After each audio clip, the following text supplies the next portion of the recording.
As usual, very warm welcome to the latest ISID seminar, which is on a very important theme.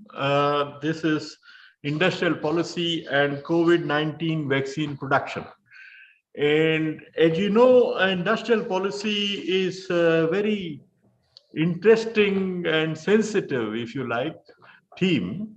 Uh, I must say that every single industrialized country or successful industrialized country of today has become so or has achieved that success through industrial policy at the stage at their industrialization process. So it includes not only the East Asian countries, which are very well uh, known for their success of industrial policy, but also the industrialized countries of the West, Europe and United States. When they were industrializing, they all extensively used various elements or components of industrial policy. And but over time, in the 1990s and early part of 2000s, industrial policy became a little bit of a bad word in the context of the Bretton Woods institutions pursuing the Washington Consensus, and so some of the aspects of industrial policy were derided, and considered to be not very appropriate. But recently, one has seen a strong revival of industrial policy, so much so that latest Economist issue talks about the industrial policy being pursued by United States, at some point the biggest champion of free market and biggest critic of industrial policy. So the way the current administration of President Biden is pursuing industrial policy is something which is very interesting. And so you have heard about the CHIPS and Science Act, where more than $50 billion of subsidies will be given to semiconductor manufacturers, and among other things. So there is a revival of industrial policy around the world, and which is very interesting in my view. And we saw this industrial policy being, used extensively in the times of the pandemic and the vaccine development and production. Different governments were supporting their manufacturers with all kinds of subsidies, incentives, and all that, which was very much warranted. And so I think a case study of industrial policy in the context of vaccine production is a very interesting theme. And I'm very happy that my very old friend Sunil has picked it up for an extensive analysis, very serious and detailed analysis on this theme. And so I thought it would be very interesting to discuss what he has, discovered.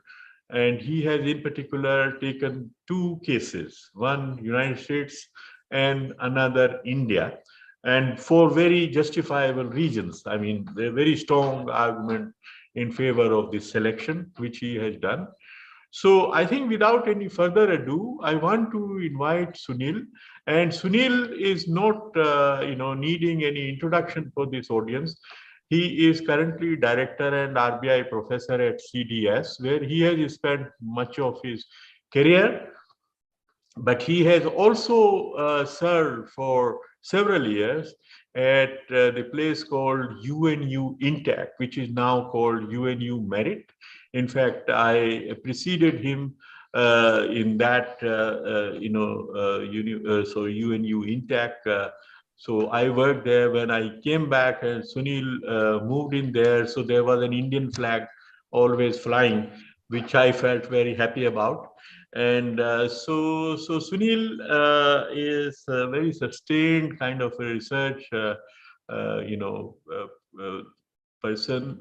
He has written number of books and papers, all very solid pieces on innovation, different aspects of innovation, and this particular one I think is very timely. It could not have been actually more timely. And so with that, I want to invite Sunil to present his analysis. Then there are three distinguished panelists we will hear from, and I will introduce them after Sunil has spoken. So over to you, Sunil. Yes. First of all, I think I wish to thank ISID for inviting me to present this paper. This paper was written actually almost a year ago, and it is now being published in a serial format in the EPW. The first version has come on the 24th of September, and I'm hoping that the second version will come out soon. And it's been lying with them for quite some time. And I am particularly happy about talking about the role of industrial policy in the current times. As Nagesh has very rightly pointed out, there is a renewal of the interest in industrial policy, even in so-called market-friendly economies. And market-friendly economies are defined as those where the discretionary role of the government with respect to economic matters has been considerably reduced or even given up very much. And the United States, for instance, is one country which has always placed market at the heart of its activity. But there has always been some role of government in matters especially related to technology, which I will talk about a little later. And India has been a country which has been very much wedded to a dirigistic form of government until 1991, when we have started liberalizing in a somewhat unstructured, ad hoc and piecemeal manner. But the area of technology development is one where you require the role of government, because there is a fair amount of research which has actually shown that knowledge development, new knowledge development, which is at the heart of any innovative activity, requires a very strong supportive role of government, given the strong market failures. And these market failures arise from the fact that knowledge creation is prone to knowledge is basically, creation is basically a public good. And so it is not possible for the knowledge created to usurp the full returns of her or his own research. And this is likely to spread and spill over to other people, and leading to the original knowledge creator under-investing in innovation in the next period. Okay, so if you for argument's sake, if you assume that knowledge creation is done through R&D, so you can define the actual level of R&D in an economy for any particular activity, and then you can also define the optimal level of R&D. And what is being said is that the actual level of R&D investment, the amount of R&D investment, it will be much less than the optimal level, given the desire to underinvest in innovation. And so the governments will have to step in some form or other through various policy instruments, essentially to subsidize or cheapen the cost of doing R&D for private sector firms, so that they do not underinvest. And this is even more strong in areas like high technology, where it is extremely risky, long gestation projects, where the failure rates are extremely high. And vaccine development falls into that kind of a category, because to develop a vaccine, it can take a number of years. If you look at the history of the world, you can see it has taken hundreds of years before the pathogen which was linked to the development of that particular disease was actually identified, and the time when the vaccine was developed and the authorization was given by the regulatory agency. Okay. For instance, in the case of typhoid fever, it has taken almost like 100 years. And the only vaccine which has taken a lower amount of time is basically measles, and where it has taken almost like 15 to 20 years. So that's a kind of a scenario that we have. Now, we also know from our situation that in COVID-19, the only way in which the world could have actually return to some semblance of normality is to control it through vaccinating the infected people. And we know from the statistics that according to official statistics, about 5 million people have died as a result of COVID-19. But if you death or excess mortality, then we are talking in terms of a number like 20 million people. So that's a huge number that has lost their lives, and this loss could have actually been prevented had he got a vaccine right at the beginning. Okay. But we also know that a vaccine for COVID-19 was developed in a very short period of time. For instance, if you look back into the history, the genome sequence for SARS-CoV-2, which is the virus which caused COVID-19, was publicized by the Chinese scientists way back in the 11th of January 2020. And the first vaccine appeared on the scene within 9 months, around November, December 2020. So the question is, how is that a complex technology, because vaccines are large molecules, they are extremely difficult to design, and they have to undergo a series of tests in 3 different phases to test its safety and efficacy. And as I said, it takes hundreds of years, and for vaccines to be developed. How is that against such a scenario for a complex disease like SARS-CoV-2? This was done in 9 months flat. Okay, because the first vaccine, as you know, the Pfizer-BioNTech vaccine came out in December of 2020, and it had an efficacy of almost like 95%. Okay, and subsequently many other vaccines also have come out, and altogether about 15 to 16 vaccines are 15 to 16 countries have come out with vaccines, or something like 8 to 9 vaccines. Although there were about 300, according to the WHO vaccine tracker, there are about 371 R&D projects going on in developing COVID-19 vaccines. So how is that in such a short period of time, the United States, which is a free market economy, was able to develop vaccines? And how is that a country like India, which has also got tremendous vaccine development capability? For instance, if you look at the experience of India, we have had vaccine development happening in our country right from 1890s onwards. And we had a series of public sector and public sector laboratories and firms, and private sector firms, and some of our private sector firms were, set up in the 1950s. And for instance, Citus Cadila was set up in 1953, and Biological E was set up in 1954. And the Serum Institute of India, which is one of the largest low-cost manufacturers in the world itself, was set up in 1966. So these private sector firms are actually very old. And within the country, we have a total installed capacity of something like 8.1 billion doses of vaccines. And we make something like 28 different types of vaccines in these firms. Majority of the capacity is actually in the private sector, almost like 89% of the installed capacity for making different types of vaccines is in the private sector. So we have tremendous vaccine development, R&D, and manufacturing capability. But how is that in a disease like COVID-19? We were not able to do that in a short period of time, whereas the United States, which is a free market economy, was able to do it. And my argument in this paper is that it has been essentially due to the fact that the US has not hesitated in using every single industrial policy instrument which the textbooks have prescribed, have defined. And India seems to have hesitated in the usage of these instruments. And in fact, it's the tremendous use of this in a very apt and clever manner by the US, and in a very hesitating manner, haltingly, by India. In fact, some amount of industrial policy instruments were used only after 2021, after the Sumoto case, the writ petition filed by the Supreme Court, that the Indian government has started using a number of instruments. Okay, and then we can see some very spectacular results have also resulted.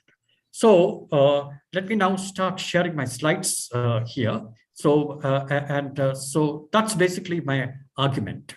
Okay. So let me just start sharing my. Somebody could tell whether you are able to see the slides. Yes, sir. Yes, It's we are. We can. Okay, can you see the slides now? Yes, sir. Okay. Okay. So, so the way in which I'm going to do is, I have already explained to you the market failure in knowledge production calling for government intervention. I'm not going to go into the theoretical reasons for this, and I can come back on this particular point if somebody is interested later on. And I will just start with the research question, significance and rationale for choosing the two countries. Now, already Professor Nagesh Kumar has already mentioned the reasons to, very briefly has mentioned the reasons to why I've chosen US and Indian case. Then I look at the contrasting ways in which industrial policy instruments were used in these two countries. And I will try to list out every single instrument, at least that I could lay hands upon in the case of the United States. And then I will look similar thing for India. And then I will end with some policy lessons for India. Okay. And so the first research question that I would like to answer, which I already stated, is that, how is that the United States have managed to develop vaccine in just 10 months against the usual timeline of 10 to hundreds of years. Okay. And so, and my answer to this is basically due to the fact that this is due to the use of a large number of industrial policy instruments. Now, the significance of this question can be seen in the following way, which also I have stated, so we'll just quickly go through it. Large-scale vaccination is the only way of, route to returning normalcy. In fact, we can see number of activities have now become in person. And so even the ISID could consider in-person activities from now onwards, because it's perfectly safe to have people, and perhaps you can have a mask on to reduce the the possibility of any infection being spread, etc., and so on. Okay, and other countries, especially the developing countries, are looking upon India for vaccine supply. As I said, has tremendous vaccine R&D and manufacturing capabilities, and it is also one of the least cost manufacturer of vaccines in the world. Okay, so in fact, the COVAX strategy of the UN was built upon supplies from India, but unfortunately, that has not really happened. And as a result, there is a kind of a vaccine inequity which has actually happened, with vast areas of these developed countries still not vaccinated, still not having even the first dose of vaccine. And part of that, now they are saying, is due to the inability of India to develop sufficient amount of vaccine in a short period of time.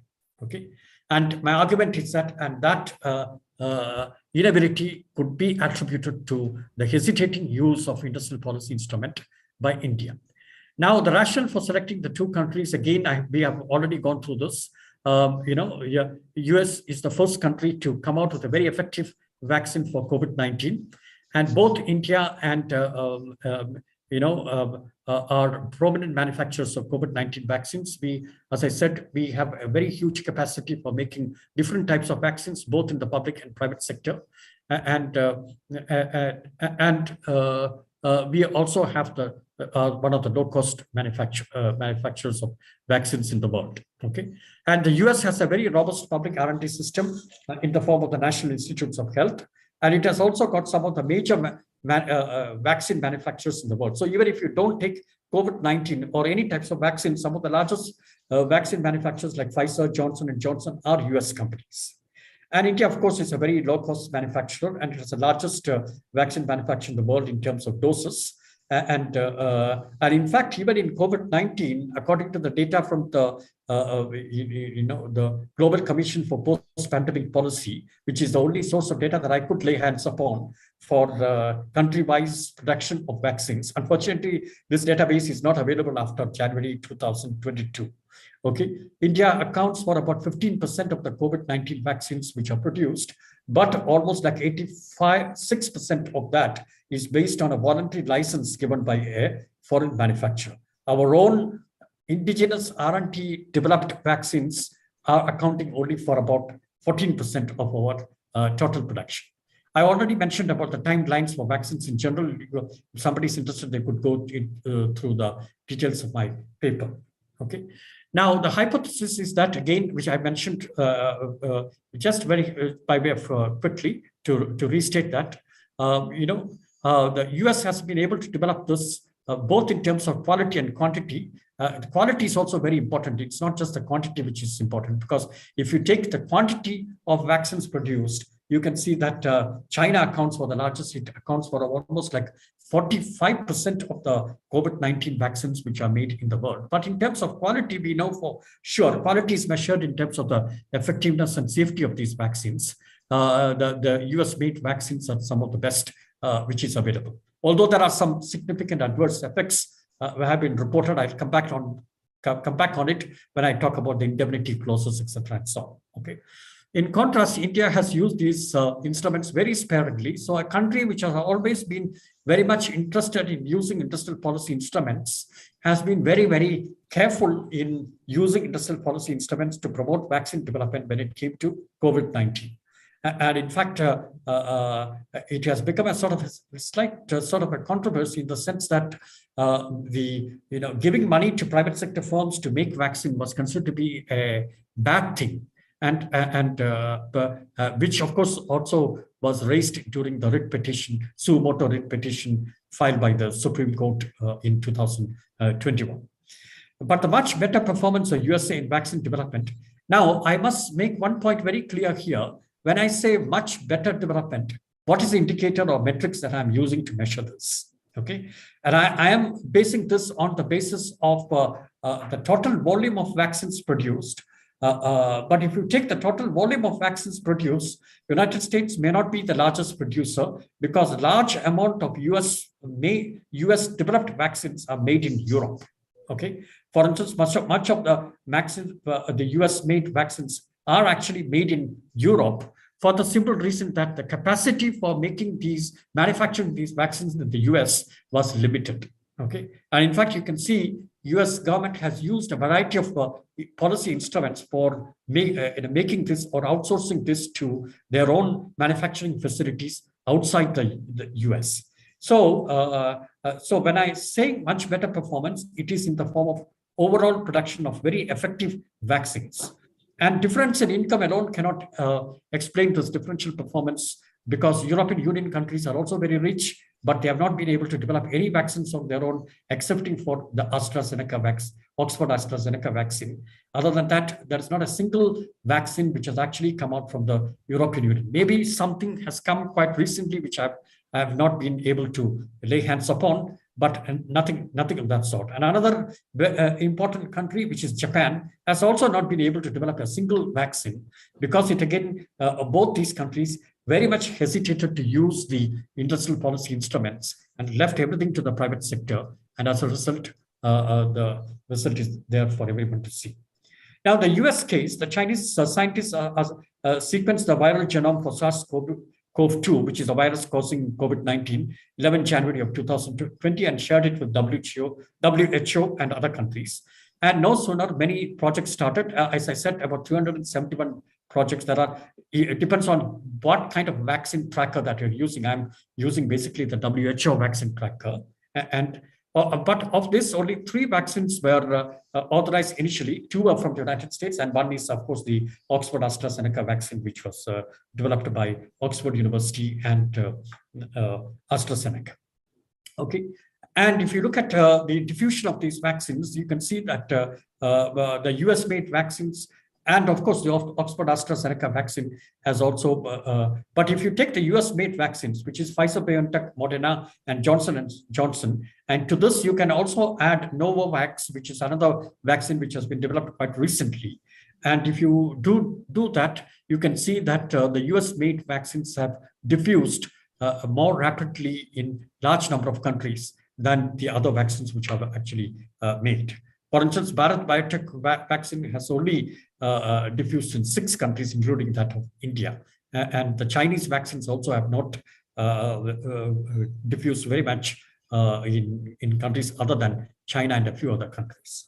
Now, what are the range of policy instruments which have actually been used? Okay, and I could identify basically 5 instruments which the US has used.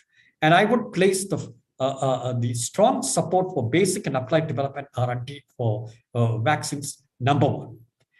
And in fact, what has happened is that in the United States, although applied development and R&D has been done largely by private sector firms in terms of in-house R&D centers, because the US has pioneered the corporate R&D centers for a very long period of time.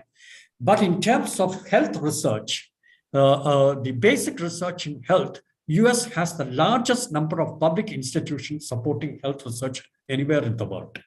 Okay, and basic research in the area of health has been entirely in the hands of the federal government, and even if it is done in private companies, it is fully and completely supported by the federal government.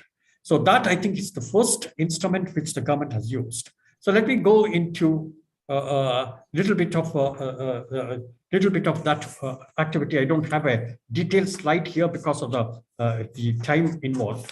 Now, all that I can say is that this vaccine research is also very innovative.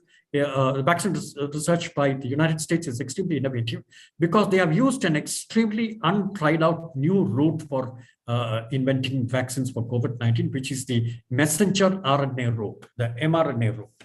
Now, why this route is important? Because it has got two major characteristics which are very important. First is that mRNA vaccines are very quick to design. Now, as you know, in the case of COVID-19, what you require is a quick development of the vaccine, because that's the only way in which you can control the spread of this disease.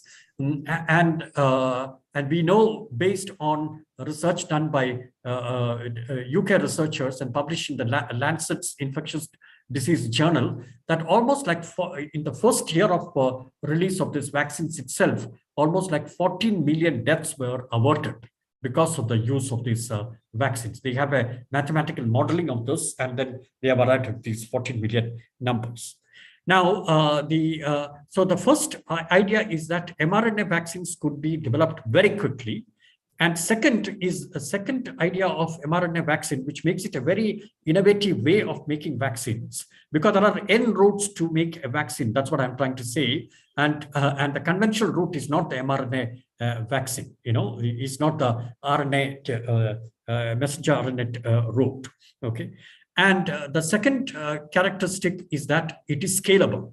So once you make a vaccine, you can scale it up to a large scale very quickly within a very short period of time. Okay, so which means that we require billions of doses of vaccine to serve the whole world, for that matter, because this is the market is the whole world and not just one or two countries. And so you require billions of doses of vaccine. For instance, until January 2022, according to the Global Commission for Post-Pandemic Policy, we have made something like 12 billion doses of vaccine all over the world. Okay, that's the cumulative production from December of 2020 until January of 2022. So you could do that very quickly, and so the design was very quick, and the scalability was also very quick. And so in that way, this mRNA vaccine development is extremely important. Now, what is important and what is not very much known, and this is now coming out in the form of what is called a patent war, which has now started taking place, which is the dark side of this story that I'm presenting, is that the research on mRNA vaccines were going on in not for SARS-CoV-2, but mRNA vaccine route was going on in the University of Pennsylvania Medical School right in the 1980s. And there were two professors there, Professor Drew Weissman and Professor Catherine Carico, who were actually working on the concept of RNA modification. This is one of the key technologies which are actually the key basic research which was going on during the 1980s in the University of Pennsylvania. Simultaneously, there was also research going on viral proteins, and this was going on at the National Institute for Allergy and Infectious Diseases, which is part of the National Institutes of Health. And the person behind this was a man called Dr. Barney Graham. So it was these two different technologies which were actually combined to make the mRNA vaccine. So when the SARS appeared in the early 2000s, the first SARS, the SARS-CoV-1 appeared in the early 2000s, these people started tweaking this particular technology for dealing with that one. And then came MERS, the Middle East Respiratory Syndrome, in 2013, which is also a coronavirus-induced illness. In 2013, they started tweaking that for MERS. And so when SARS-CoV-2 genome sequence was publicized, they could immediately tweak this for SARS-CoV-2 itself. So the basic research was going on for a very long period of time. And so the basic research then could be taken to its logical conclusion of applied development research in a very short period of time, essentially because of the strong support for basic research which was happening in the United States. Now, contrast that with countries like India and many other countries, even the Europeans, where basic research was completely neglected.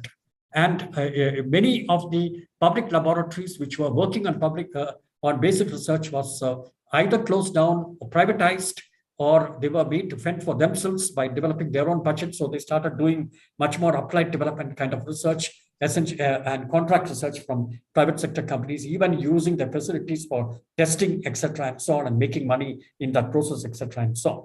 So while everyone else had actually thrown open and almost decimated their basic research, United States was continuously funding basic research, which they could then blow it up to applied development work in a very short period of time. And in fact, I would say that of these two professors, Drew Weissman and Professor Katalin Karikó, Professor Katalin Karikó is an Hungarian American scientist. She moved to BioNTech in 2014 as the chief technical officer of BioNTech. And in fact, it is her presence in BioNTech which has actually led that German company to develop, the vaccine for SARS-CoV-2 in such a short period of time. Now, BioNTech was not particularly, the key thing in vaccine development is the phase trials, the trials where you use human subjects for measuring the safety and efficacy of these vaccines. And for each trial, you increase the number of people with whom you are testing out this vaccine. And a company which is very well known in the world for optimizing these phase trials was Pfizer. So BioNTech joined with Pfizer essentially to do this vaccine development. And that's how the Pfizer-BioNTech combination came. So the heart of the Pfizer-BioNTech was basically the research done by Professor Katalin Karikó, which was supported by the US federal government. And she carried away this information to this company in 2014.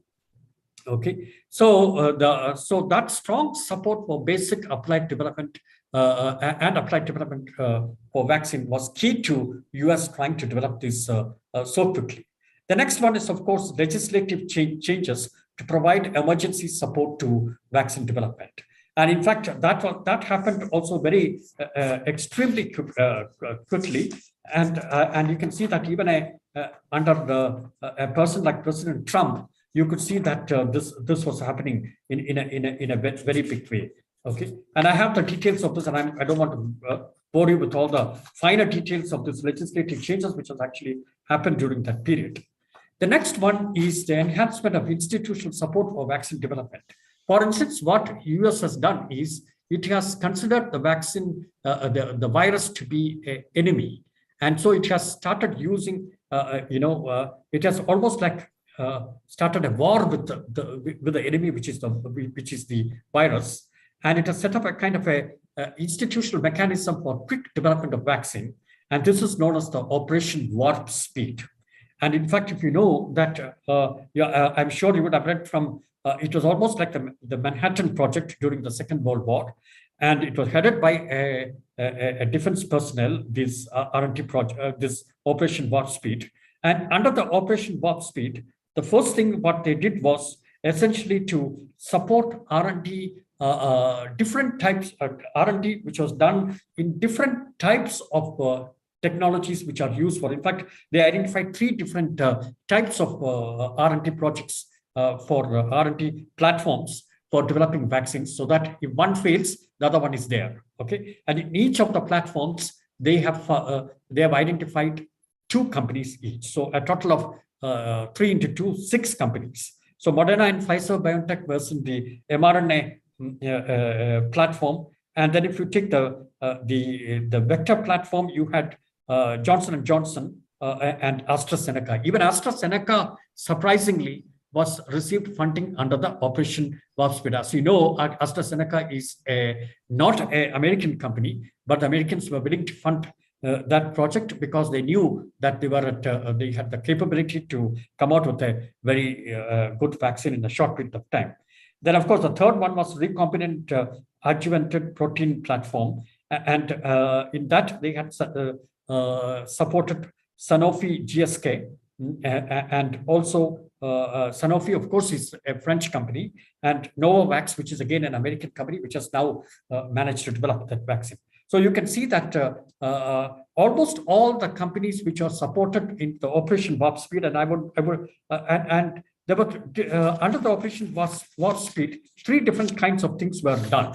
Okay, and I will quickly mention one. One was the limited manufacturing capacity which was available in the US. So the limited manufacturing capacity was, the US Corps or the Army Corps of Engineers were immediately sort of requisitioned to oversee construction of projects to expand capacity at manufacturing plant. This is something like when a bridge is collapsed, we call the Army Corps of Engineers to put a temporary bridge in place. So something of that sort happened in expanding the limited manufacturing capacity. And second was disruptions in manufacturing supply chain. And I will talk about this a little later also in some detail. Vaccines developed something like 360 components to make. And many of these components are made by different countries in the world, although the United States, China, and Germany tops in most of these components. So, but due to social distancing, lockdowns, etc., supply chains were broken. We know that very well. So, under the Operation Warp Speed, the United States government, got into this act, and they also invoked a very different act called the Defense Production Act of 1950. This was during the Korean War. They had used this, act essentially to requisition various manufacturing capacities, first to satisfy American producers and then only for exports. So a kind of a de facto export embargo was sort of invoked, essentially to prevent key components for vaccine development being exported to other countries. And in fact, India is one of the countries which was adversely affected as a result of this policy. Third one was, so the disruptions in manufacturing supply chain was also to a certain extent remedied but through this Operation Warp Speed. And all the details are there in my paper. I don't have time to go through the whole details. And then, of course, there was gaps in available workforce with specialized skills. And this is very interesting. Okay. And even in the United States, there were shortage of skills for certain key skills for making vaccines. And the US government sort of identified key personnel in other countries in the world. And the Department of State was asked to expedite, visa approvals for these people, and they were literally put in aircraft and flown to the United States from various countries in the world during this period. Now, this is something which is unthinkable, and the government going after key scientists in other countries, giving them the visa, putting them in a plane and flying them to the US. So this also happened during that period. And then, of course, the use of Defense Production Act I mentioned before. And in fact, even during the Mr. Trump, although Mr. Trump was very, idiosyncratic during that period, his antics are very well known or rather notorious during that period. But even he did not hesitate to use this Defense Production Act almost 18 times to give preference to American manufacturers for various components and raw materials which are used for production of vaccines, which were made by other US manufacturers. Okay, and in fact, you can see that the Biden government has continued with that in the years to come. Then comes indemnity clauses. Now, this vaccine is, although it has been tried for safety and efficacy, especially safety, you have tried it only with a limited number of subjects, and only an emergency user authorization has been given and not a complete license. And so indemnity clauses are very important. Indemnity clauses will mean if you take the vaccine and there is a significant adverse effect. Now, significant adverse effect is basically a better or a more sanitized term to show, that there is, say, for instance, after taking the vaccine, you die, and then who will compensate? Who will compensate you for those, that loss? Okay. So the liability for these kinds of litigations were, taken care of by the U.S. government by having an indemnity clause. In fact, if you remember, that was basically the sole point between Government of India and Pfizer, because Pfizer was demanding an indemnity clause in India, and Indian government was not prepared to give it. And and that's one of the reasons as to the Pfizer BioNTech vaccine never reached India. If you remember, in the early period, okay, when we had a severe shortage of vaccine, there was a discussion of to get these vaccines here. The last point was about financial support for vaccine manufacturers, and the financial support, can be quantified in two ways. One is in terms of direct support for R&D activities. That is, you give money directly to do R&D, and second, in form of advanced marketing commitment. In fact, in vaccines, the most important financial support which WHO recommends for all countries in the world is because vaccine development is extremely risky. So the only way in which you can actually enable companies to take up production of vaccine is by pre-purchasing the vaccine even before it is developed, even before the 3-phase trials have been done. So the considerable amount of financial, that means, even before you develop the vaccine, so many billions of doses of vaccine is purchased by the federal government and is already paid for. So the companies already get that money. So even if the vaccine is a failure, and as I said, about 372 R&D projects are going on in vaccine, but only about 8 or 9 vaccines have actually been even received emergency user authorization. Many vaccines have failed right at the beginning stage, and so on. So, so that financial support is extremely important. And in fact, I could quantify that the total financial support which the US government has given is something like $26 billion. And that's a huge amount of money for a vaccine development. So you can see that the US government has used a wide variety of industrial policy instruments for giving, even giving money directly to the private sector, essentially to develop vaccine through the advanced marketing commitment, etc., and so on. And of course, there are various other kind of things also, and I can come back to that in discussion because I know that the panelists are there. We have 3 important panelists. They also require time to explain their case. And now coming to the Indian case, now if you look at the instrument of support, the legislative changes to provide emergency support for vaccine development was practically almost nothing much there. Okay, and the institutional support, if you take, we had 2. One is the National Expert Committee Group for Vaccine Development for COVID-19, which is the NECVAC committee. But this committee, if you look into the details of this committee, you can see that it is largely for diffusing vaccines in the country and not for developing vaccines, not for R&D projects in vaccines. The NECVAC's role was essentially for diffusing vaccines. So that's because India has already had a very elaborate and robust system for vaccination. We have the largest universal immunization program anywhere in the world. 50 million children were vaccinated almost every year. And so NECVAC essentially concentrated on using that and so on, and the COVID platform and so on, which we have very familiar with, happened due to the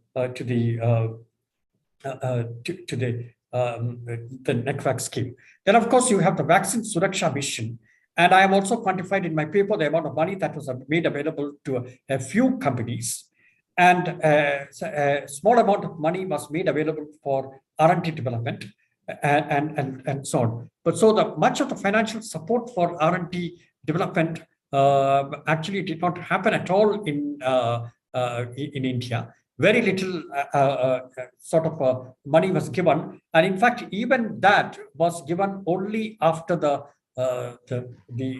Supreme Court writ petition in May of 2021. Only after that, certain amount. So we have basically an advanced marketing commitment for one particular vaccine, which is by biological E. And by and large, we do not seem to have had any major changes at all. Okay. And so I will now just go into the, so if you look at the overall financial support is very little. Now I will sort of convert this into US billions of dollars to show the comparison with India. So much of it is this advanced marketing commitment, but only for one, and there is a lot of loan guarantees which are given. So loan guarantees, as we know, is not a very, Nagesh has done a lot of work in the area of financing investment. Loans are not really the best way of financing innovation, because loans can be called back, even if the project is a failure. Okay, you have to pay back the loan with a rate of interest. Whereas on the other hand, if it's given as a grant, then even if the project is a failure, you can actually,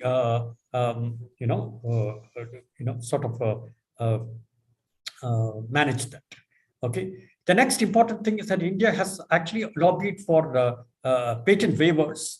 And as you know, this has not happened at all, even though India and South Africa had started this practice, this petition before the WTO, even way back in 2020 itself, this has not been done. And in fact, in the meantime, a whole lot of patents were taken for COVID-19 vaccines by these major companies. In fact, I myself have been able to identify Pfizer itself taking a large number of vaccines. And in fact, now a patent war of sorts have taken place between Moderna and Pfizer. Moderna accusing Pfizer of infringing some of its patents. And even the federal government actually, also some of the scientists in the federal government being unhappy with these two companies, because these two companies themselves were based on federally supported research, as I mentioned before. So there is a kind of a patent war which is going on between all these large manufacturers of vaccines. So India's plea for waiving the vaccine has not been heeded to. And it has also been argued that a patent waiver really doesn't unless it is accompanied by technology transfer, doesn't make any sense at all, because vaccines are large molecules as distinct from therapeutic drugs, which are small molecules. So just because the patent waiver is done, or even a compulsory license is invoked, domestic manufacturers will not be able to make the vaccines unless it is accompanied by technology transfer by the innovator company. And so both in the case of compulsory licensing and in terms of patents, no headway has been done. And Indian government actually is not favoring compulsory license for the reasons that I mentioned. Now it is, there are two arguments. I'm sure Sudeep and so on will have a different view on this, and we will wait to hear from them. Okay, so government stand on compulsory license has been, by and large, not been favoring, essentially because they say that unless it is accompanied by technology transfer, compulsory licensing alone will not result in any new vaccines being developed.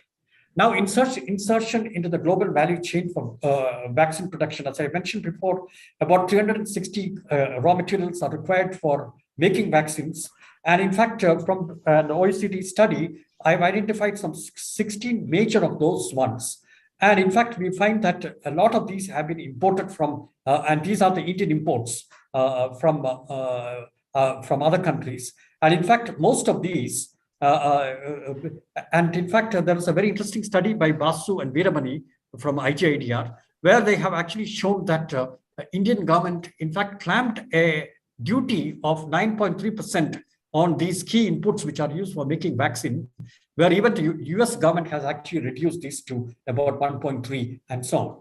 So you have an inverted duty structure for vaccine development, although this has been temporarily suspended after much lobbying for about 3 months. And in fact, this was also one of the reasons as to why the Serum Institute was not able to make vaccine, and kind of a shortage developed, because some of the key inputs which were used for making vaccines were not available. Contrast that with the Operation Warp Speed, where when US faced a similar kind of thing, they used all those, the Operation Warp Speed essentially to make these inputs available, and also invoking the Defense Production Act to make this available to American manufacturers.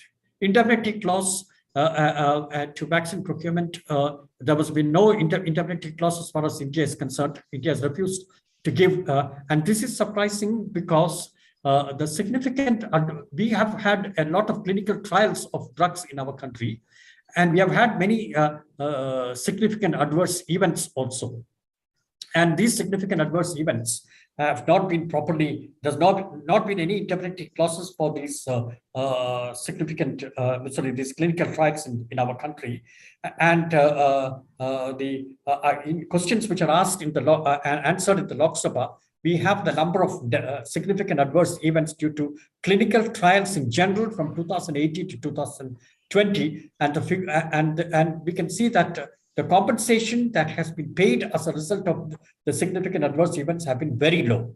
Okay. Now, in the case of vaccine, the government has hesitated to give any indemnity clauses to the US companies, although some press reports indicated that the government finally relented this for Pfizer, but I can't be sure of this. So now, just to summarize the basic argument, if you look at the instrument of support, and if you start with support for basic R&D, in the US, solid, long history, federally funded research, large number of institutions which support health research.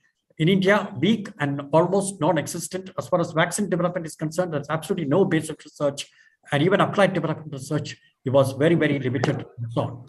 Legislative changes in the US, emergency support for vaccine development, immediately $2.3 billion was made available. In India, no strategy for vaccine development, but only a system for vaccinations only. The union budget for 2021-22 has provided $472 million, but the details are not available. Even the two affidavits filed by the government of India to the Supreme Court writ petition does not make available the details of how this $472 billion were spent for vaccine development. Institutional support, in the US case, solid, two institutional mechanism. One is Operation Warp Speed. The second one is the use of Defense Production Act. Please remember, the US Defense Production Act is 1950, okay, and they were using that in 2021, okay. And not so strong, the NECVAC was more on the distribution of vaccines, and Vaccine Suraksha Mission focusing more on R&D, not so much on manufacturing. So all the problems of manufacturing was completely left to the manufacturing firms to sort out. Financial support, in the case of US, two routes, funding of R&D, $2.32 billion, and advanced marketing commitments, almost like 24 billion, so total about $26.32 billion was given. In the case of India, three routes, funding of R&D, some $127.57 billion, million dollars, so it's a very paltry sum. And AMC, if you take advanced marketing commitment, is $542.5 million just for one vaccine. And then, of course, loan guarantees about 606. So if you add up all the three, it doesn't come anywhere near the two routes which the US has actually used. IPRs, the US is willing to suspend IPRs for a brief period. Patent pledges by Moderna. Moderna is pledging that it is able to give, it will not sort of insist on its patent for a long time. Now, after giving this pledge, it is having a war with, patent war with litigation with Pfizer-BioNTech. So now you can see the quality of that patent pledge itself, okay? Lobbied, in the case of IPRs, India has really lobbied for patent waiver in the WTO. It's not favoring compulsory license for the reasons that I mentioned, preferring voluntary licenses. And in fact, we have secured voluntary license for 3 different vaccines. One is the Covishield, which is from Oxford AstraZeneca. The second one is Sputnik from Gamaleya Research Institute, which is a Russian vaccine. Third one is the Novavax, which is again an American vaccine, which Serum Institute is actually making. Okay, indemnity clauses in the US, there is nil because there are other clauses which can provide compensation if there is an adverse event. In India, it is a question mark whether it's there or not, it's not clear. And federal central government support for improving the ease of manufacturing, substantial through the Government Accounting Office. In fact, the Government Accounting Office is similar to the CAG here. the auditing of public funds were done in such a way that, make constructive suggestions for improving the ease of doing business. Consider that with the CAG reports which come for scientific departments in India, where a lot of questions are asked, and very often it is actually pernicious arguments. Overall opinion about the use of industrial policy instruments in the US, substantial. In India, very limited, proceeded in 2 phases, before and after intervention by the Supreme Court writ petition. In fact, slightly more use in terms of all those financial incentives, etc., after the Supreme Court intervention, etc., and so on. Okay, and of course, so I think this is all what I would like to say. Now, what are the policy lessons for India? I think we have to emphasize a strong role for government in both basic and applied development research for vaccines, because we have a whole series of public sector laboratories here which have been set up, and I think Sudhir will talk a little more on those details. And we have a number of public sector laboratories which have also got manufacturing capabilities, and they could be made ready. And we have an integrated vaccine complex which is totally lying unused, and that could be dusted up and made ready to use, which has also got a very big capacity. Involve the public sector not only in vaccine R&D but also in manufacturing, and public and private sectors must complement each other. In fact, I don't see either or. I see both, because as I mentioned, our history of vaccine development in the country, our private sector manufacturers are also equally important. They also have a long history of making vaccines. So they must also be supported. And the state must play a very active role in making available critical raw materials and inputs which are required for vaccine production. And US has shown that invoking industrial policy instrument is extremely beneficial, even if you go around saying that you are a market-friendly country and government intervention is a dirty word. But on the other hand, what you find is that it is a generous use of these industrial policy instruments in a very, very effective and high quality manner, which has led to the success. So I'm sorry, I may have taken a little more time, but this is what I have to say. Okay, so I will stop. Thank you, Sunil. It was a very interesting presentation. I knew that you were crossing your time allocation, but it was so interesting that I hated to stop you.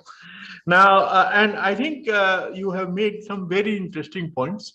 I'm sure that our panelists will pick them up.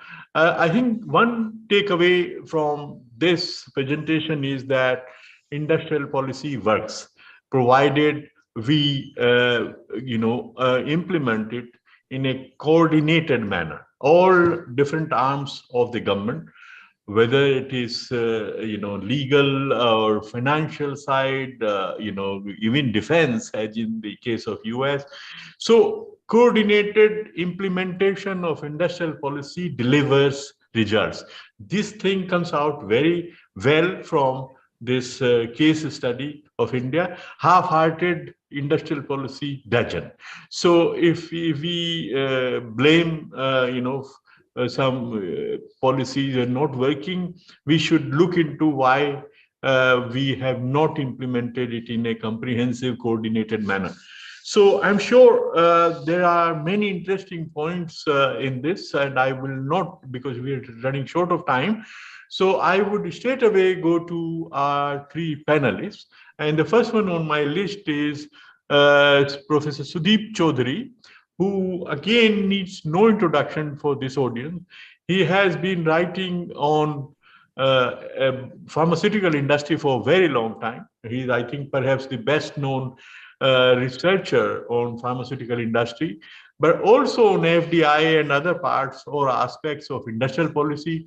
He has spent much of his life and career at the Indian Institute of Management in Calcutta. And again, he's an old friend. We go back to, I think, 40 years maybe. And so, we have been in touch off and on. And now he is a visiting faculty at CDS Trivandrum. So over to you, Sudeep. You have the floor. And, maybe 5 to 10 minutes. If you could wind up your comments. Over to you. Thank you so much, Nagesh. Thank you also for giving me the opportunity. So regarding the talk by Sunil, let me start with the obvious statement that it was an excellent presentation. So we now much better, how and what USA did for, developing the first effective COVID-19 vaccine.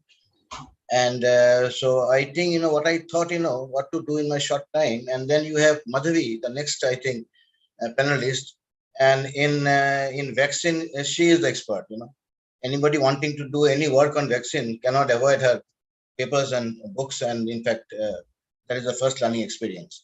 So what I think I will do, I just coincidentally finished something on COVID-19 and local production, in fact, yesterday, which will be very soon published. So I thought, let me share something from that paper, which would be actually maybe relevant and maybe complementary to, what Sunil Mani said.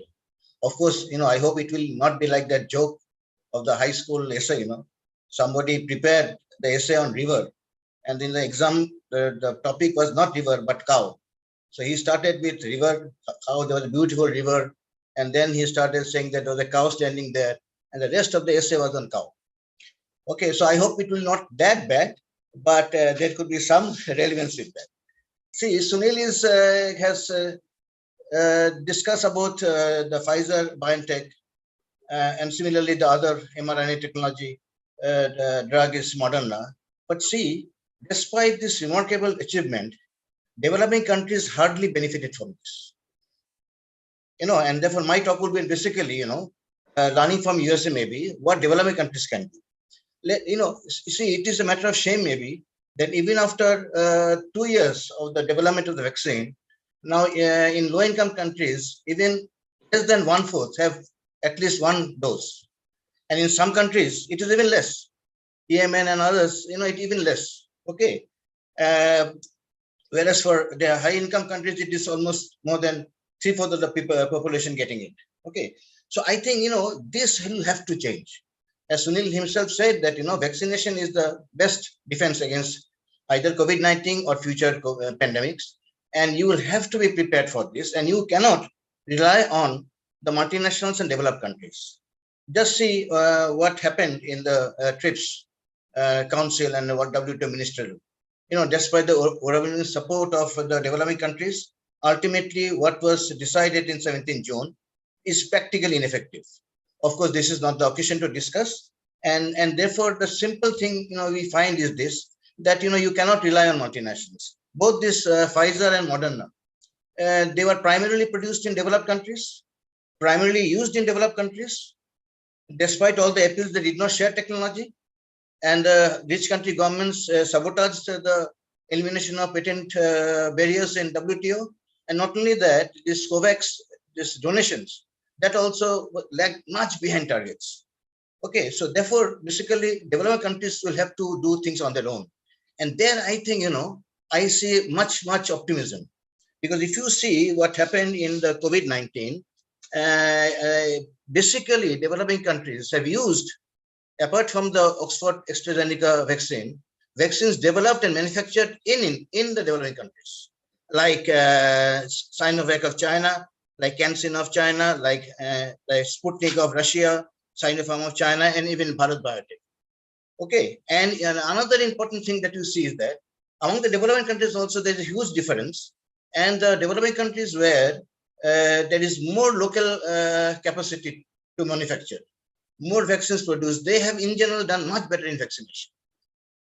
Okay, and therefore my starting point is that, if you really want to tackle either COVID-19 pandemic, because it is still not yet over, though maybe it is almost nearing the end, or future pandemics, then you will have to develop, local capacity in developing countries. And when I tried to, explore more, I was surprised that, developing countries actually in COVID-19 has done much better than what we usually, I at least thought they have done.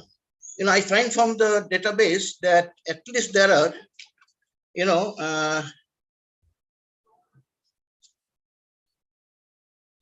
almost, 92 manufacturers in 20 developing countries manufacturing 33 vaccines. That is what the UNICEF database tells us. And of course, when you say manufacturing, it is not necessarily actual manufacturing, but deals have been struck, where manufacturing will start. So it can be taken as an indication that we have the capacity. Okay. Second, what I find is that there has been a lot of, collaboration between developing countries. If you take the vaccines which have been used, Sinovac has been used in 26 developing countries. Sputnik in 44 countries, Sinopharm in 42 countries, Covishield produced in India, this Oxford serum in 36 countries, even Bharat Biotech in 30 countries. Sunil mentioned about 6, but as he said, this paper was about a year back. So more recent, I find it is 13, and CanSino 15 countries. So you already have, developing countries relying on vaccines, manufactured, developed in developing countries. And not only that, if you take the Chinese and the Russian vaccines, they have not only produced in their own country, they have also given technology to other developing countries to manufacture, unlike Moderna or BioNTech. For example, if I have some statistics, CanSino vaccine is being manufactured in 6 developing countries, Sputnik in 17, Sinopharm in 6, and Sinovac in 8. So therefore, I think what is important for the developing world, because as I said, and as people say, this may not be the last pandemic, you should use the experience of COVID-19 to be prepared.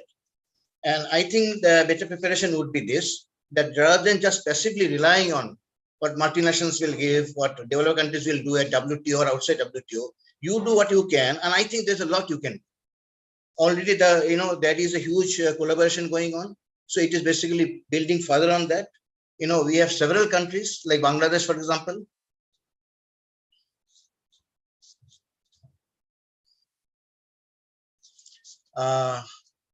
Okay, so I think there was a comment on maybe on Sunil, but yeah. So Bangladesh, for example, is a very successful country in pharmaceuticals. They were diversified to vaccines, but unfortunately in COVID-19 they were not well prepared.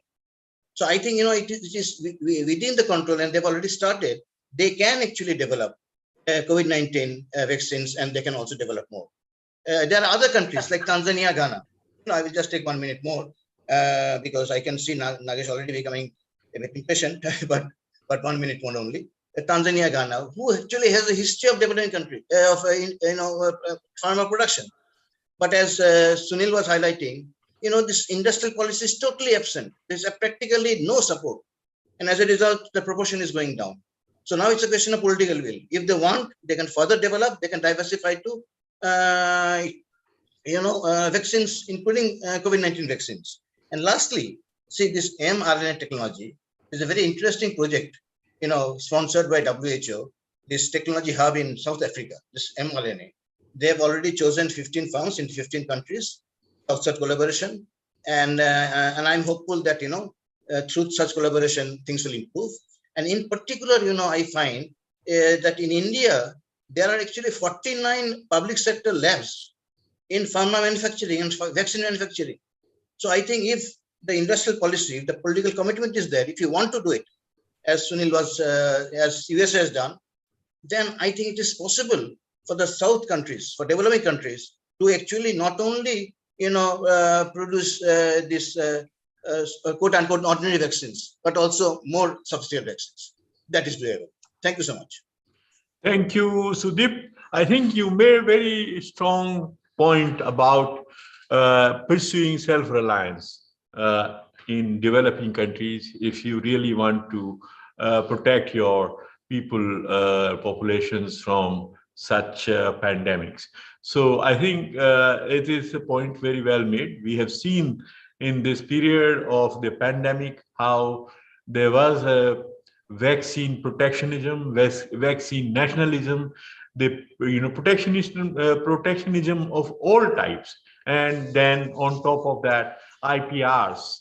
So nobody was bothered why they should also think about vaccinating the people in developing countries. And although, everybody recognized that no one was safe until everyone was safe, still, it was not heeded to. Anyhow, with that, so it's a very important point to pursue self-reliance, and whatever one can do, one should do oneself, and then look for the other help from others. So that was the message of Sudeep. Very well said. Now let me turn to Dr. Y. Madhavi, and she, as Sudeep already mentioned, she has done a lot of work on vaccines, and so she's very well equipped to talk and contribute to this discussion. She is a chief scientist at the CSIR, National Institute of Science Communication and Policy Research, and also a professor at EXIL. So very distinguished, scientist herself, and I'm sure everyone will benefit from listening to her insights. So over to you, Professor Madhavi. Thank you, Dr. Nagesh Kumar, for your kind introduction, and also for giving me this opportunity to interact with eminent economists here and with your colleagues here. I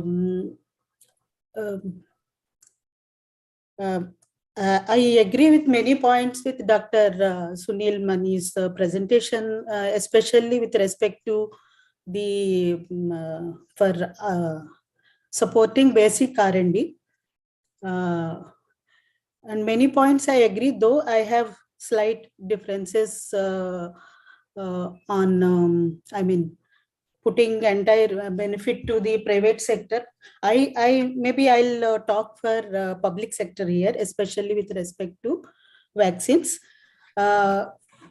Because the basic R&D expertise in vaccines lies with the public sector since colonial times till today.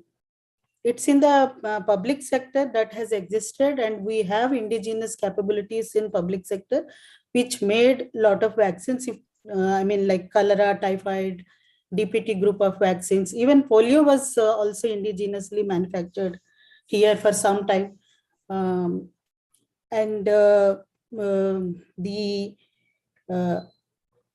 Even for not only for the capacity exists, R&D as well as manufacturing capacity for UIP vaccines as well.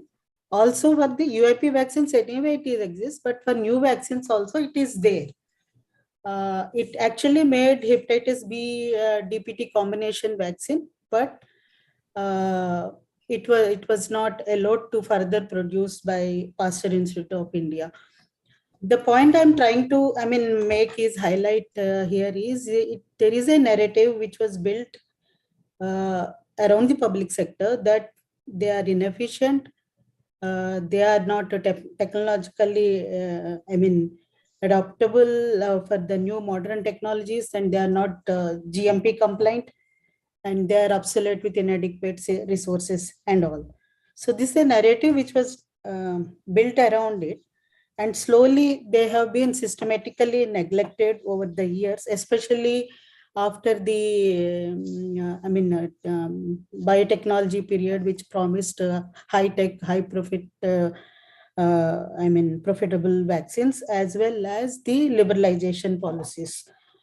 But what is not in the public knowledge is that these vaccine companies, which the public sector vaccine companies in India cannot take any autonomous decisions with respect to, any aspect of manufacturing of vaccines, doses, what technologies to be used, without the permission of the ministries or the departments under which they are established.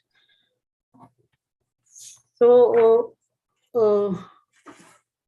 in fact, today I'm in.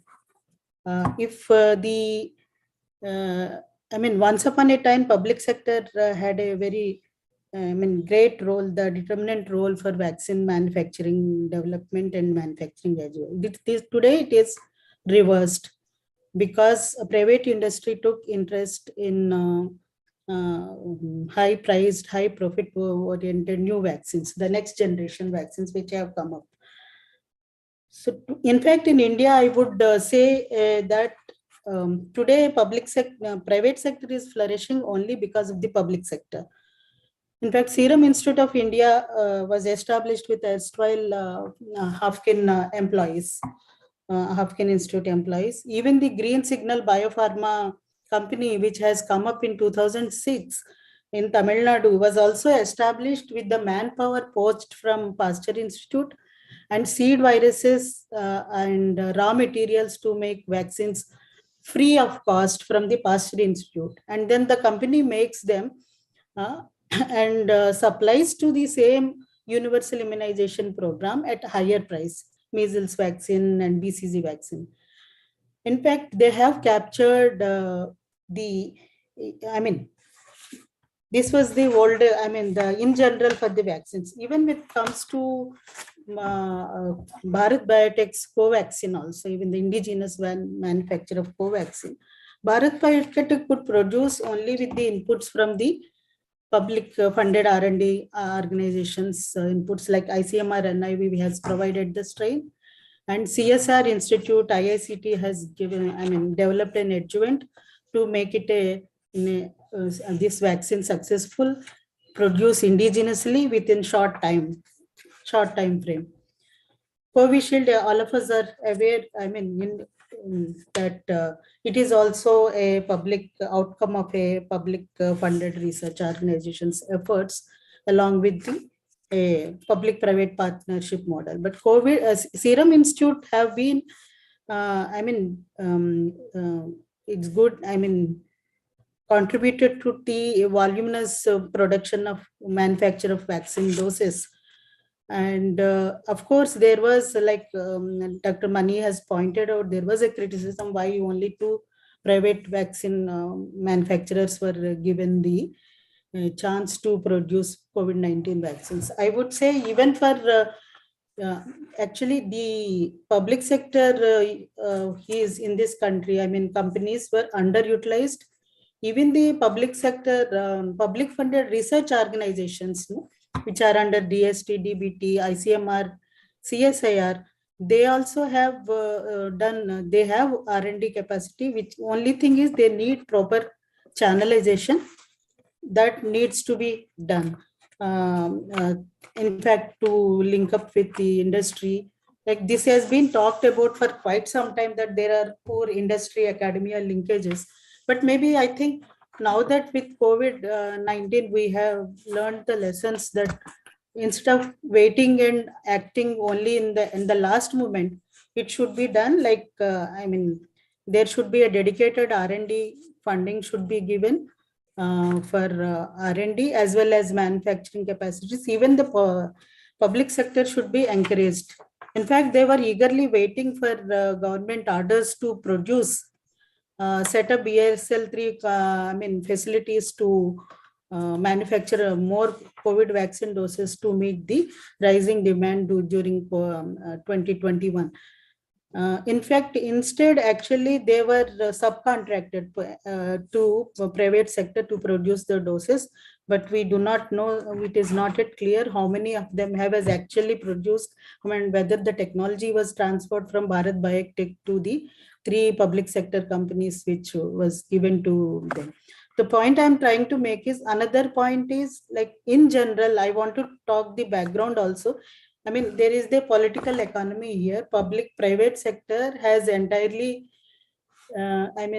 taken, sideline the margin, systematically actually lobbied and sidelined the public sector, basically to capture the universal vaccine market, vaccines market, as well as not to let public sector enter the new vaccines, next generation vaccines. So the same applies for the COVID vaccines also. What my point is, we should, there should be, there might be policy instruments given this political economy, and in this context, how do you implement these policy instruments also? So one is to give them a level playing field at a equal opportunity approach. That can be done only with the functional autonomy should be given to the public sector.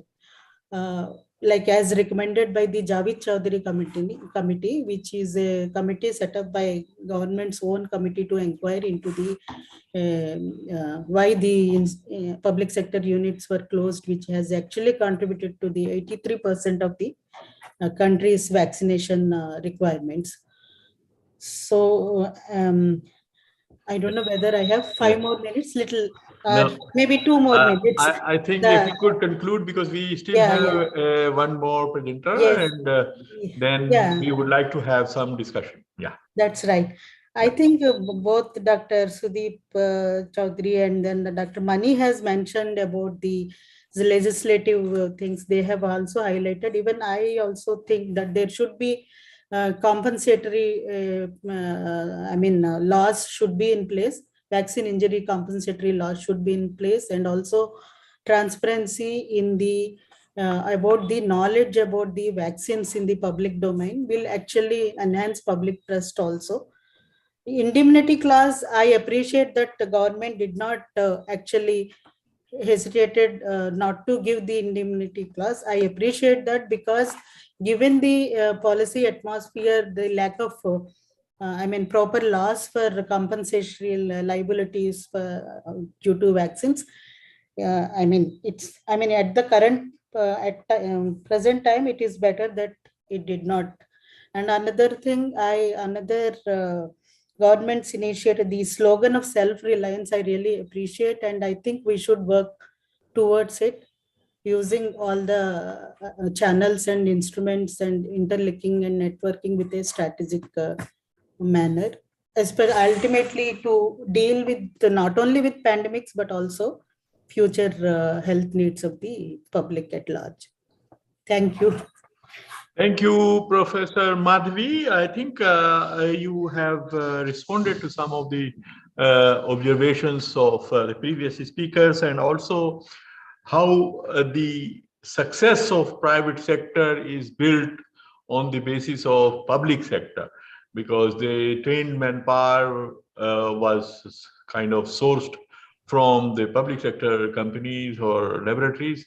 And so in a way, much of what we see happening through private sector is also, based on the investments made in the public sector.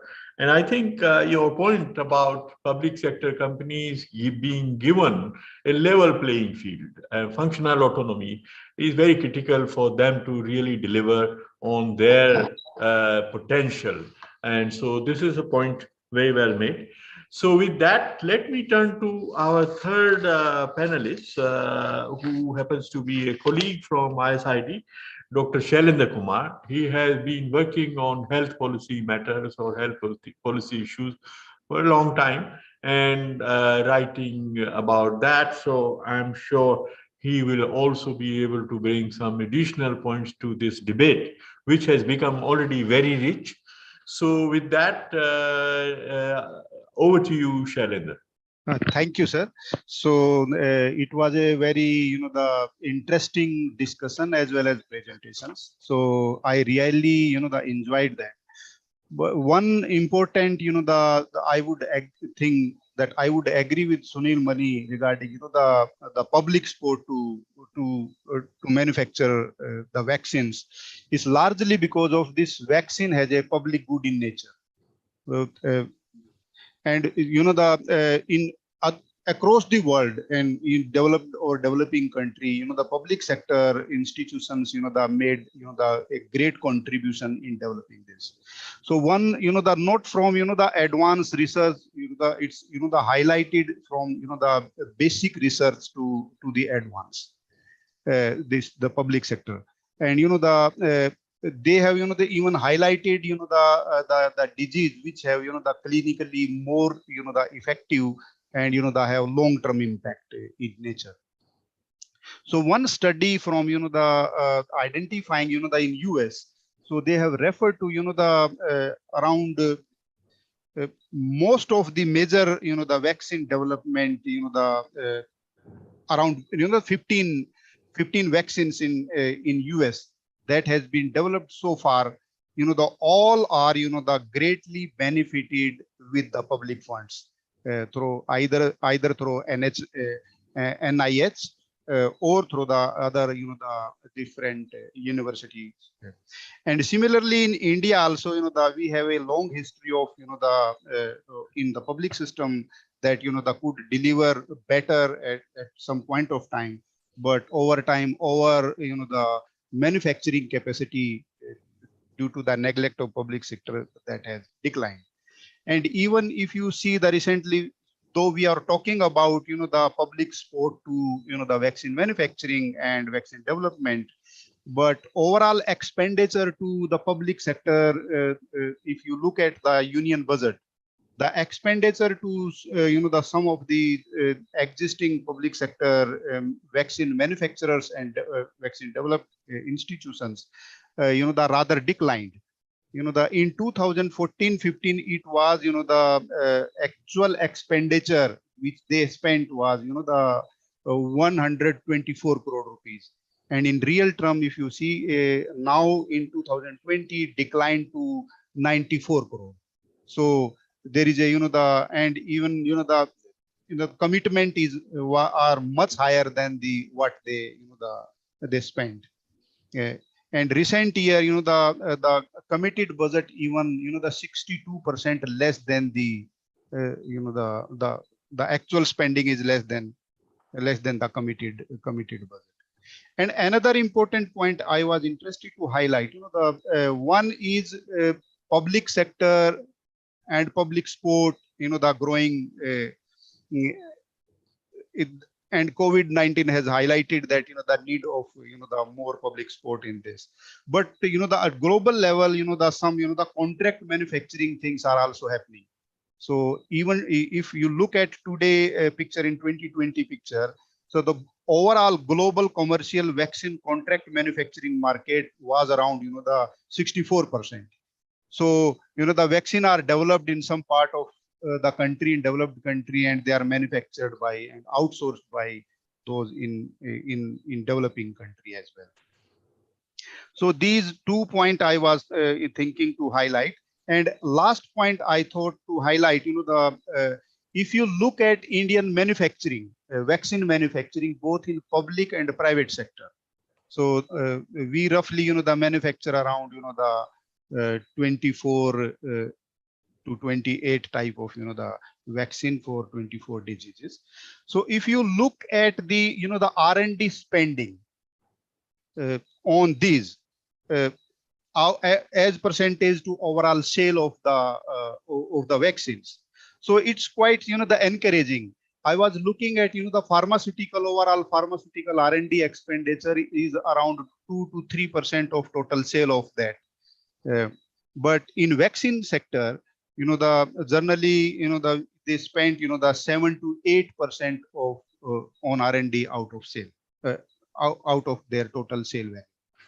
And even when I looked at, the public and private sector, how they are spending, whether public and private sector are different in spending on R&D, so that, to develop the vaccines. So I did not find much difference in, in spending pattern on, the R&D vaccines for developing the vaccines. So these are my few points that I thought to bring out. Thank you, sir. Thank you, Shailendra. I think you have reinforced the importance of public funding for vaccine development, and also you have highlighted how contract manufacturing is very important part of vaccine manufacture globally. And then this R&D intensity of vaccine manufacturers in India, whether public or private, is significant and not so different between public and private sector. So let me thank all the three panelists, and of course Sunil's presentation, very rich one. But now it's time to open it up for some discussion. Although I'm looking at the watch, we have run out of time, but I would still want to extend this session, if everyone agrees, for 10 to 15 minutes to have some discussion. And I see already some comments on the chat box are there. Suma Atreya, for instance, has made some comments. Then Arne Melchior has made another comment. So floor is now open, and Suma and Arne, if you want to make the points you made in the chat box, please feel free to take the floor. And so, 1 to 2 minutes each. So please raise your hands. I am ready to invite Arne. Yeah, go ahead, please. Okay, thank you very much for the invitation. I just made the point that that the value chains of vaccine production are multinational. I think that was clearly stated in the presentations also, that you use several components. The big firms are multinationals, and they are kind of not only American. So one has to kind of discuss vaccine production in this perspective too. I think that also kind of limits the scope for national solutions sometimes. So, yeah, so that is kind of a main point. And for the, I think it's also useful to look at all the several dozens of vaccine candidates that were developed. So it turned out that the mRNA vaccines were kind of the most efficient, but also AstraZeneca and other vaccines were important. So the whole range is important to see how policies work, because some trials fail, actually. So yeah, so the whole value chains and the whole range of candidates are interesting to draw the conclusions about causality. And of course, as stated in the seminar, we are all selfish when death is threatening. So the rich countries kept vaccines to themselves as a first priority. India was to deliver to COVAX, but needed vaccines themselves. So that is a kind of political obstacle that we always face, that politicians face a kind of dire message from the voters that we come first. So yeah, so one should discuss international solutions beyond the national. So thanks for a very interesting seminar. Thank you, Arne. Very good points. I think the point you highlighted is interdependence between the countries. And so no country can be self-sufficient fully. And so need for international cooperation in this area is greatest, I think, among all different areas. So very well made. I'm sure my speakers will take it up if they wish to. And Suma, you made some points. You want to take the floor? Suma Atreya? And I see a hand being raised. Suma, yes, go ahead, please. No, you are muted, I think. We can't hear you.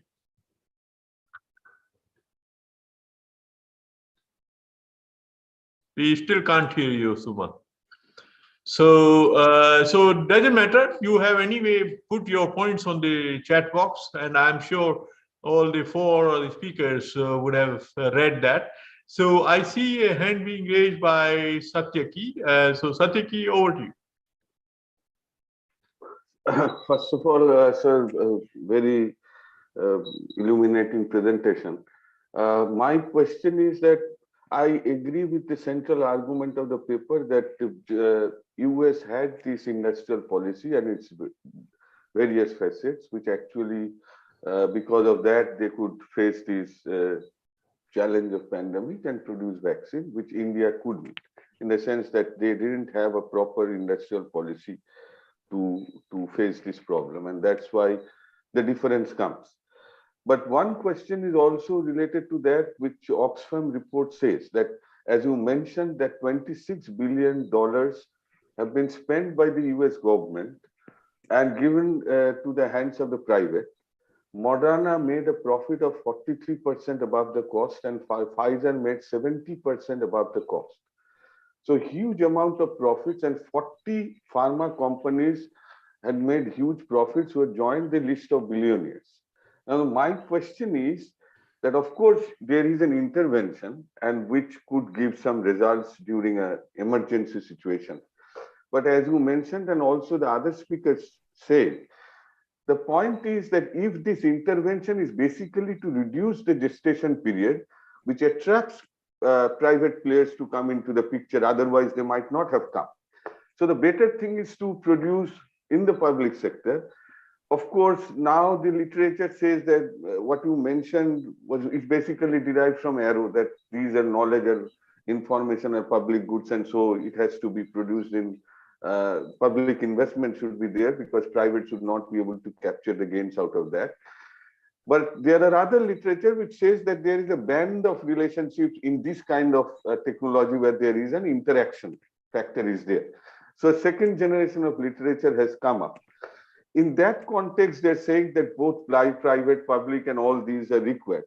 What I want to know actually, that what stops them, that if you have a long, quite a long period and quite a developed infrastructure of health research, why these countries are not able to produce on their own, in the sense that in public sector, in universities, in health laboratories, which are run by public sector.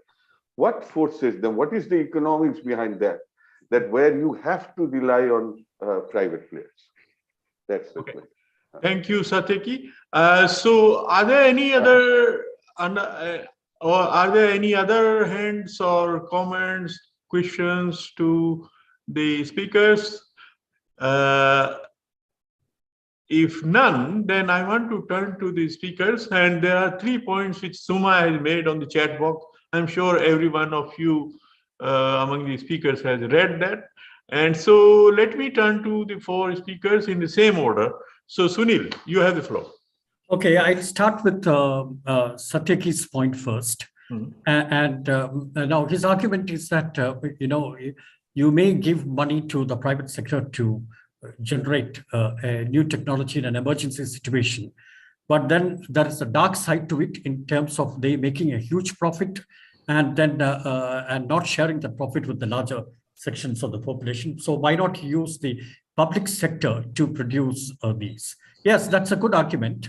But the thing is that in the Indian case, based on what Professor Madhavi has said, also, because over a period of time, the public sector enterprises, whether it is the public laboratories or the manufacturing enterprises, have been weakened. They have been considerably weakened. Their human resources have been swiped away by the private sector at various points in time. And she referred to, for instance, the people working in Serum Institute, basically people from the Hafkin laboratory, etc., and so on. Okay. So when you have a situation of that sort, and when you want to do something very quickly, because we can't be doing this, we don't have a whole lot of time available for doing this. And also, that's number one. Number two is that the government is already operating in a system of economic liberalization and privatization, where the market is given a more enlarged role. So, and you can see that in every aspect of our life, now the role of the state is being reduced. And last year itself, we had a number of such policies which have been put forward. So that being the case, it becomes politically also not feasible. I'm not supporting that argument, but I am just saying that, why not the public sector now immediately and not the private sector is not a choice that is open to India at the moment. In the long run, yes. In the long run, certainly, yes. And then I go to the question which was raised by for instance, Arne. I only take one point of his, which is basically the interdependence of countries for vaccine production. Yes, that is absolutely important, because as I said, vaccine production requires something like 360 different types of raw materials and components, which are made by different countries, different firms in different countries. And in fact, my argument is that the state has to come in a big way in supporting the local enterprises for doing that.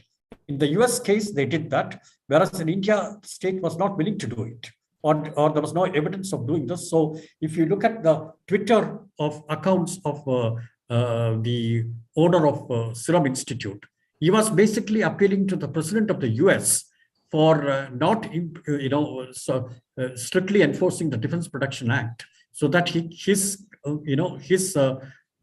firm can get those key inputs from the US. Okay, whereas when the US firms faced it, including shortage of people, they were willing to, even the Department of State was willing to give visas to people who are in far-flung areas and fly them immediately to the US. So that kind of a government dimension at a very high granular level is actually required if you want to do this quickly. Okay, so I think that's the point. And then I would take Suma's point about public procurement. Suma was asking, is it just giving money, or is it the use of public procurement policies for hastening trials? Yes, public procurement is what the US has actually done, because if you look at the financing point that I mentioned, only about 2 billion was given directly for doing R&D. About 24 billion out of the 26 billion was actually given in the form of advanced marketing commitment, which is basically public procurement. The government has already pre-purchased several billions of doses of vaccine from the US manufacturers and gave them money upfront so that they can use this money for, and this is a WHO compliant instrument that is being used. So I think that's basically what they have actually done. And then, of course, the importance of basic research, I think, needs to be overemphasized, because unless you have basic research going on, I don't think mRNA vaccines would have been developed now. And this was going on for a very long period of time, and especially in the context mRNA vaccines for vaccines itself. So from 2000 onwards, they were basically looking even at coronavirus virus vaccines itself. So I refer to the SARS-CoV-1 and also the MERS and so on. So I think they were basically emphasizing those points. She has raised one more question. Please respond to the questions. Okay. Third last point is trade-off between developing a national vaccine and maximizing vaccine cover for population. Now, as far as India is concerned, that is not really a trade-off, because we do have tremendous manufacturing capability for vaccines in general, and we also have research capability. For instance, even in mRNA. Now, the problem with mRNA vaccines is that it requires an elaborate cold chain for its actual diffusion. And so you need to develop an mRNA vaccine where cold chain is not required. Okay, and that's what a small biotech company based in Pune has done.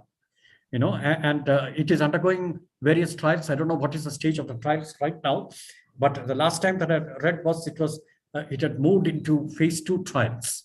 Okay, and supposing if all these companies were given financial support of this nature, which in the form of advanced marketing commitment, okay, if it has been done, then I'm sure more vaccines would have been developed at a much cheaper cost, which are useful for our country.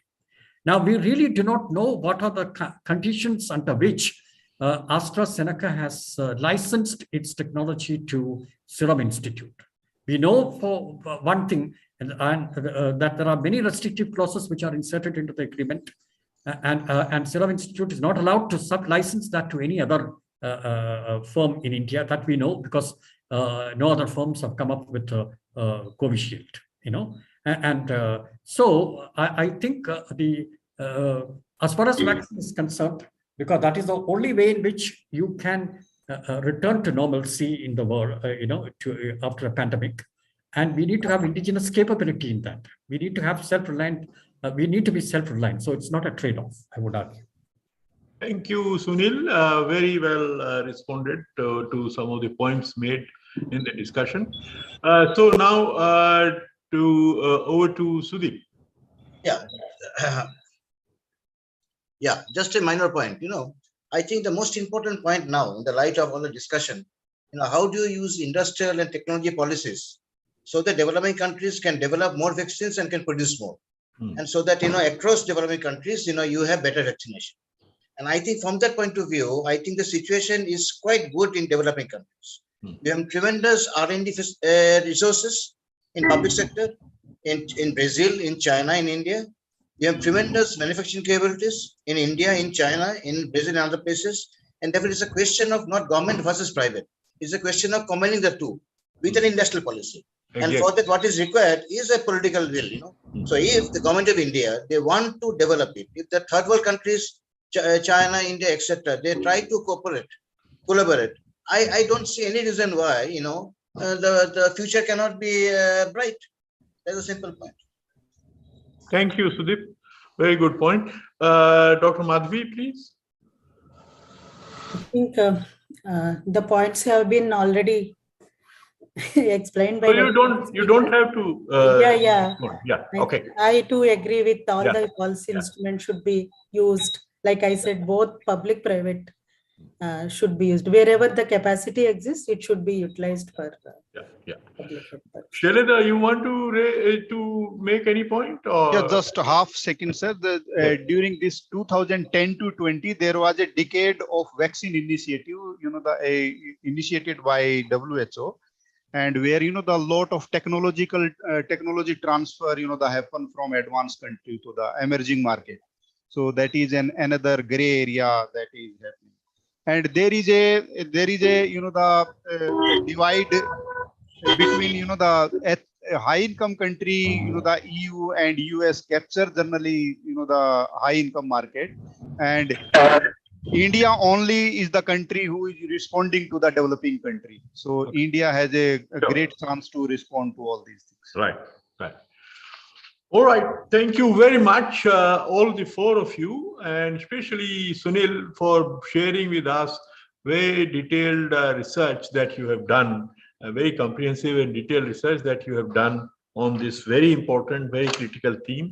I think we all agree with the basic point which came out and which is, I think, big takeaway from this very rich discussion.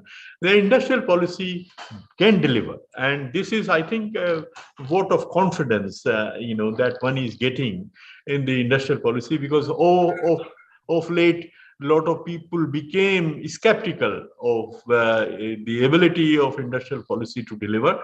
It has delivered in very quick manner in this COVID time and helped to save lives. Imagine the vaccine had not come in the 7-8 months that it did in some of these vaccines. And so imagine what would have happened to the global population without any of these effective vaccines being available. And so they were results of industrial policy. I think the other thing which comes out is industrial policy has to be really pursued in a manner that whatever it takes. So if all different elements or components or instruments at disposal of the government need to be exercised. And so whatever it takes, you know, is that approach that helps.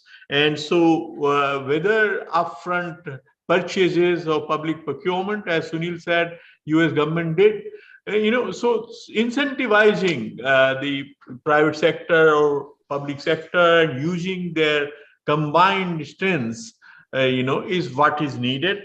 So I think we have had a very, very interesting and rich discussion this afternoon.